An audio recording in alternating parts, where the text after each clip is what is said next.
Okay, there's a truck coming down Harbor Drive. You can hear the chopper over at the helipad idling. Here comes the truck. We can compare the sound level. Oh, he's taking off. Okay, the truck just passed. He's taking off. And there he goes. Doesn't seem all that noisy.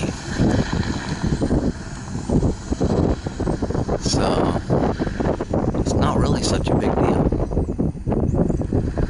There he goes. He's taking off. So, that's what we got. It's really not much louder than a truck passing by on the road. Okay.